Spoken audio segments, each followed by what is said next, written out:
হাজবেন্ডকে বলে দিবা নেক্সট টাইমে আমার বাসায় যেন ফুলের কোনো বুফে না যায়। আমার স্বামী তোমাকে বুফে পাঠাবে? পাঠাবেন না, উনি পাঠিয়েছেন। কিভাবে বিশ্বাস করব যেটা সেই পাঠিয়েছে? কোনো লেটার তো নেই এখানে। চোখ দিয়ে ভালো করে দেখো, পেয়ে যাবে।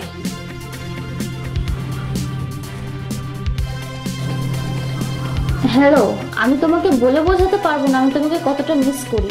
তোমার সাথে কাটানোর সময়গুলো আমি ভুলতে পারছি না।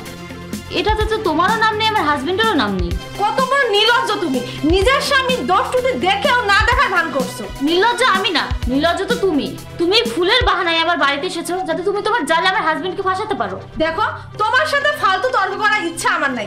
যখন তোমার বর বাসায় আসবে তখন ওকে বলে দিও আজকের পর থেকে আমার বাসায় যেন কোনো ফুলের বুফে না পাঠায়। তোমার কি মনে হয় আমার হাজবেন্ড তোমাকে ফুল পাঠিয়ে পাঠিয়ে তোমাকে আপন করে নেবে, তোমাকে নিজের করে পাবে? তোমার মধ্যে কি বিন্দু পরিমাণ সেলফ রেসপেক্ট বলে কিছু নেই? আমার তো মনে হচ্ছে সেটা তোমার মধ্যেই নেই। নিজের স্বামীর ভুল তুমি দেখেও কিছু দেখছো না, আবার ওর সাইড নিয়ে কথা বলছো। ওয়াও! আমি তো খুব ভালো করে জানি তুমি এটা কেন করছো। তুমি চাও যে তুমি এসব বলে আমাকে উত্তেজিত করতে, আর আমি উত্তেজিত হয়ে জাহিদের সাথে ঝামেলা করি, কারণ তুমি তো আমাদের দুজনকে একসাথে সহ্য করতে পারো না। আমি তোমাদের দুজনকে দেখতে চাই না, তোমাদের সুখেও দেখতে চাই না, তোমাদের দুঃখেও না। তুমি কি ভেবেছো তোমার এসবে কোনো লাভ হবে না, বুঝতে পেরেছো? জাহিদের মনে যে তোমাকে নিয়ে ফিলিংস ছিল সেটা অনেক আগেই মরে গিয়েছে, সো এখন আর কোনো লাভ নেই। ফর ইওর কাইন্ড ইনফরমেশন, আজকে আমাদের পঞ্চম বিবাহবার্ষিকী হতো। যদি আমরা একসাথে থাকতাম, আর এই ফুলের বুফে এই জন্যই পাঠিয়েছি। বিশ্বাস করলে করো, না হলে আই ডোন্ট কেয়ার।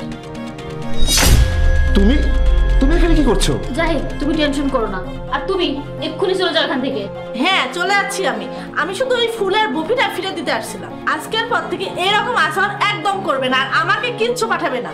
অ্যাকচুয়ালি আজকে ভয় পেও না, আমি অলরেডি তোমার ওয়াইফকে সবকিছু বলেছি। কিন্তু এই মেয়েটা তোমাকে এতটা বিশ্বাস করে যে আমাকে বিশ্বাসই করছে না। কিন্তু ও তো জানে না মানুষের বিশ্বাস ভাঙাটা তোমার অভ্যাস। আমার ভরসা ভেঙেছো এবং বিশ্বাস ভেঙেছো, এবার ওরটা দেখো। তুমি আমার হাজবেন্ডের সাথে ভদ্রভাবে কথা বলো, আর তুমি আমাদের বাড়িতে এসে আমাদের সাথে এভাবে বিয়াদবি করতে পারো না।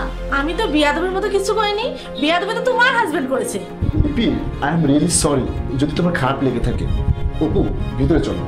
জাহিদ, তুমি আমাকে সত্যি করে একটা কথা বলো তো, এই ফুলকে তুমি লিপির বাড়িতে পাঠিয়েছো? আজ আমাদের পঞ্চম বিবাহ বার্ষিকী ছিল, এই জন্য।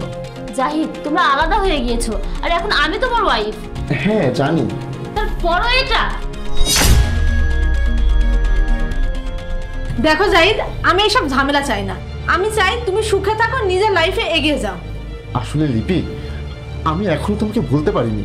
কিন্তু এখন আমি তোমাকে ভুলে গিয়েছি। আমার মধ্যে তোমার প্রতি কোনো ফিলিংস নেই, কোনো ভালোবাসা নেই। আমার ফিলিংস ওই দিনই মরে গেছে যেদিন তুমি এই মেয়ের জন্য আমার কাছে ডিভোর্স চেয়েছিলে। এখন আমার মধ্যে আর 1%ও ফিলিংস বাকি নেই। প্রথমে তুমি আমার সাথে খুশি ছিলে না, এখন ওর সাথে খুশি থাকতে পারছো না। এটা তোমার ব্যর্থতা। অ্যাকচুয়ালি তুমি জানো না তুমি কিসে ভালো থাকবে, আর তোমার কোনটা করা উচিত আর কোনটা করা উচিত না। আমি যা করেছি তার জন্য পস্তাচ্ছি।